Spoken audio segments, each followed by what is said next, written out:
Nice to see y'all again. We just got back from visiting my daughter and son-in-law for a wonderful Thanksgiving visit. They are incredible hosts, and we had a lovely time visiting with them.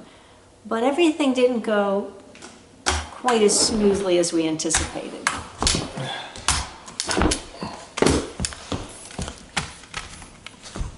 Hi.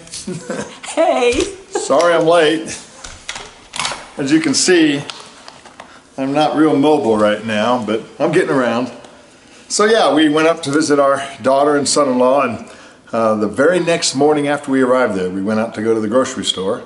And driving into the grocery store, saw a young lady stranded because her car wouldn't start, and her car was in the driveway. So I got out to help.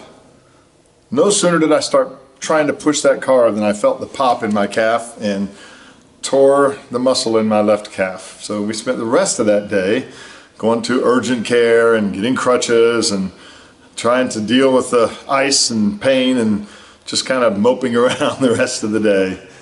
But you know what?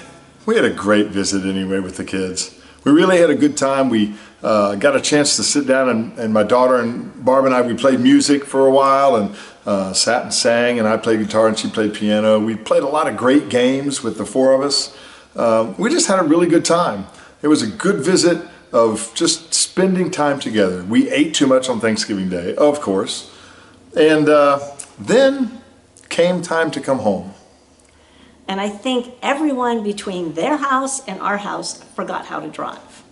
Almost immediately, we saw an accident, and then another one, and then another one, and then another one, and then finally the big one. In the middle of a construction zone, we were at an almost standstill for about an hour and a half. When the traffic finally started moving again, we were both very hungry, anxious for dinner, and anxious to get off the road. So we pulled off at the first exit and looked for some fast food. Saw an Arby's and pulled in the parking lot and thought, this is strange. There's no cars here. Why are there no cars here? But the lights were on inside. I could see an employee inside. So we got out of the car, got the crutches out of the car, and hobbled to the door. It was locked. We shook on the door. There was an employee inside, but nobody let us in. So I hobbled back to the car. We drove across the street to the Wendy's. There was still nobody in the parking lot. But again, the lights were on, and we went up, and they were open, so we went in and ordered our dinner. We sat down, and the nice lady brought our food out to us, and I opened up the bag, ready to have that burger, and opened the bun, and there was a burger, but nothing else. None of the things I ordered on my burger were there. It was just a plain burger. No ketchup, no mayonnaise, no lettuce, nothing. But you know what? There were other people in line by that point, and I didn't want to deal with it. I said, I'll just put ketchup on it. It'll be fine. I went to grab a bite of my Frosty. Didn't have a spoon, so I said, Barb, would you mind getting me a spoon? She goes and looks and doesn't see one, so she went up to the counter and said, can we have spoons, please? And the lady said, we're out of spoons. How do you eat a Frosty without a spoon? Well, luckily, they were a little thin anyway, so we slurped them through straws. We had a good laugh, finished our dinner, got back in the car, and headed on home.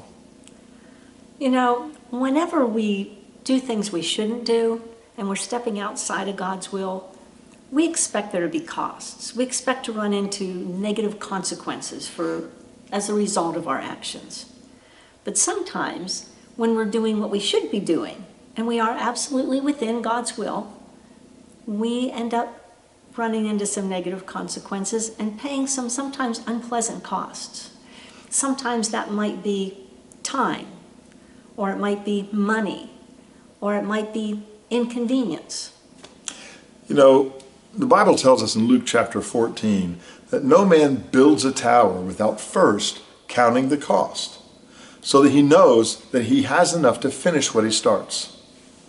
So before we went on this trip, we counted the cost. We had enough money for the trip. We arranged time off work so we'd have time to be up there. And yes, we even were prepared that we would probably hit some traffic on the way home and it would take a little bit longer to get home than usual.